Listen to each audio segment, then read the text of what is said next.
Without further ado, I'd like to welcome back to the stage director Brian Knappenberger.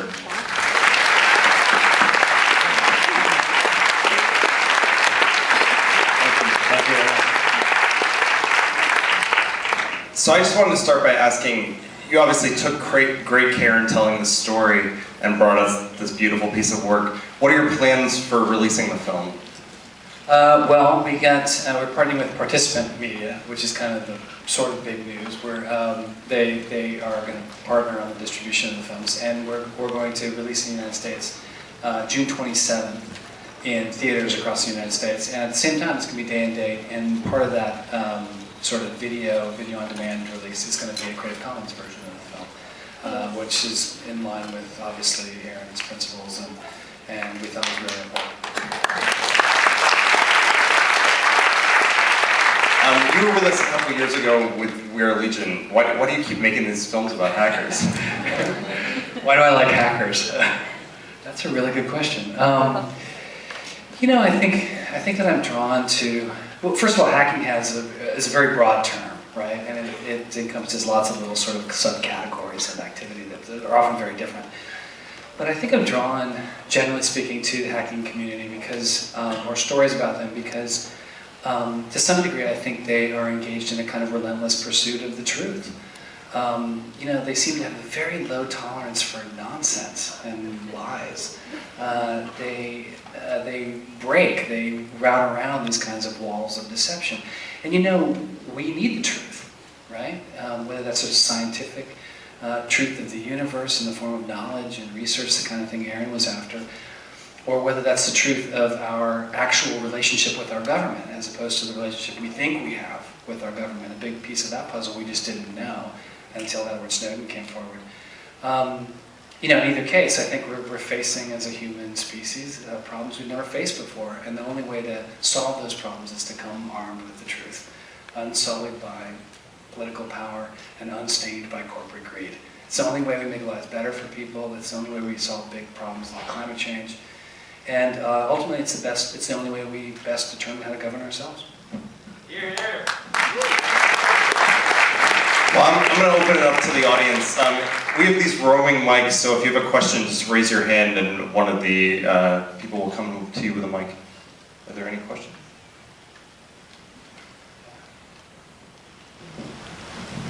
I'll just yell. Yeah.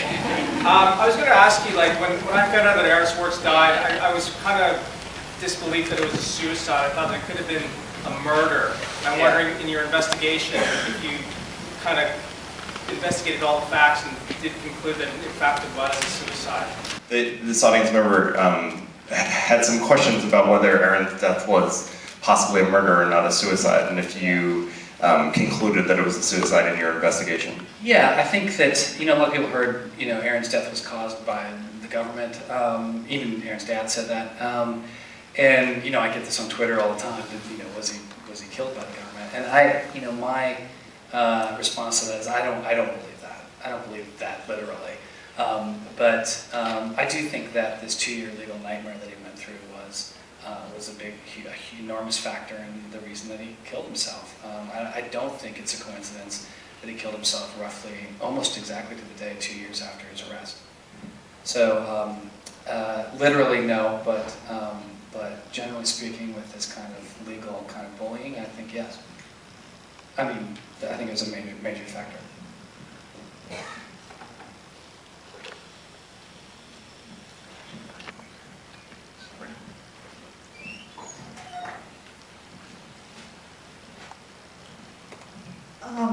Hi, really loved it. Thank you very much. So let's start with Brownsville.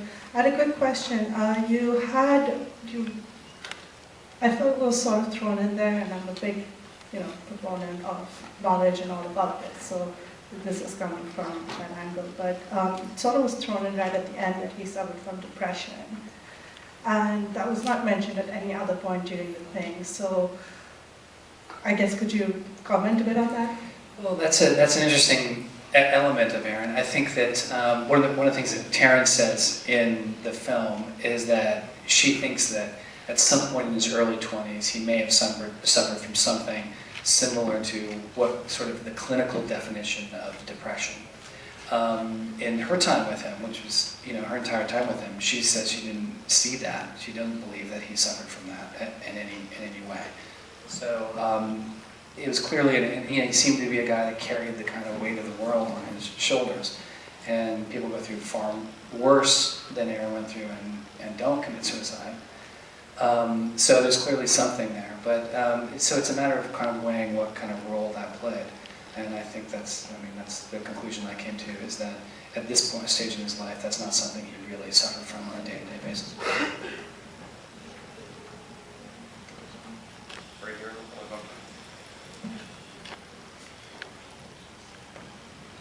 At the risk of making all the questions conspiracy theories, I'm just wondering if you think that the legal pressure would have been as strong if he wasn't as filled with political potential as everyone in his life and around actually believed. Well, I'll try not to sound like a conspiracy theorist in answering that, but look, the prosecutor said that he was going to be made an example of, right? This was going to be made a case for deterrence.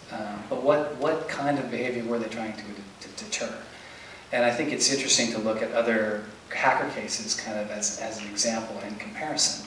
One particularly notable case is Mark Zuckerberg. Mark Zuckerberg went to Harvard, school right next door to MIT, and he scraped the Harvard database for pictures of students, particularly female students, for a site he made called Face Matched, which was a hot or not site, right?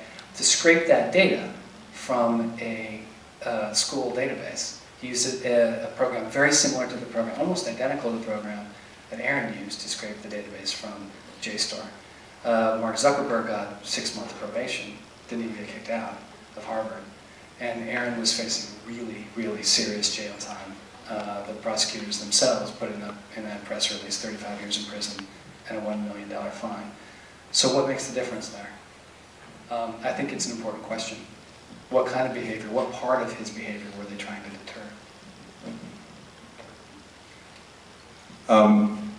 We might not be here had he not committed suicide. I'm over here, down here. So whether or not we know why he committed suicide, do you personally think that by committing suicide it was an act of protest that just generated so much attention that he might end up having a bigger impact through his death than he did in his life? Yeah, I don't know. I mean, obviously there's a lot of mysteries to when someone chooses this. I take it pretty seriously what Quinn, one of his ex-girlfriends, told me that they had at one point talked about what the internet would do if he died. And he thought that nobody would even really notice. And she was of the opinion that essentially what happened would happen. Lots of people that didn't even know him would respond to his death. So I guess the answer is no. I don't think of it as a protest necessarily, or a choice that would be made in the service of a bigger cause. I don't really think of it that way. I do think he was torn about the legal nightmare he was going through. I do think he had a really tough time seeing his life proceeding the way he wanted to proceed, living with a felony. Like I said, I did a film called We Are Legion, the Story of the Hacktivists. I've met lots of activists, really intense activists, not afraid of breaking the law, who look at our current systems and really want to start over, just want to burn to the ground and start over. Aaron was not that guy. Aaron wanted to work within the system, hack it in the best possible sense. So I think that living with a felony really weighed heavily on him, took him out of a lot of things that he wanted to do. You can't vote in many states in America with a felony. I think that was it. I see it more as a sort of more personal decision than the kind of protest movement. But again, it's a very difficult thing to try to piece together. There's one up here in the balcony.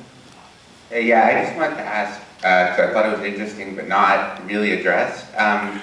Did you guys approach anybody at MIT to sort of ask about that non-response? Because I thought that was a pretty significant. I was surprised that they adopted that kind of position of neutrality. So I just wondered, did you inquire about that and get rebuffed? We did. We tried very hard to get. Actually, there were three things in which we were frustrated with on the film. Number one, I'll just say that the most difficult was the government. I wanted to get the government's response. We don't know, this case never went to trial, we don't really know what their case would have been. I wanted to hear their side of the story, I would have put it in the film. But they shut us down, they've shut everybody down. They don't talk about this case at all. The other two things were JSTOR and MIT. And we tried very hard for many, many months to talk with them. Specifically when I say MIT, the administration of MIT. The faculty and the students of MIT have been incredibly supportive of the film. But I wanted to know what the administration thought when they took that position. And both MIT and JSTOR kind of gave us a kind of runaround, to be honest. They sort of said, yes, the guy that was heading the MIT report said he would talk to us, he would talk to me, do an interview with me when it was done. Then it was done, and he kind of said, you know what, it's all in the report, I don't really want to talk to you. So it was stonewalling in a kind of, it was a wishy-washy sort of stonewalling, really, that really meant that they didn't want to, they weren't going to talk to us.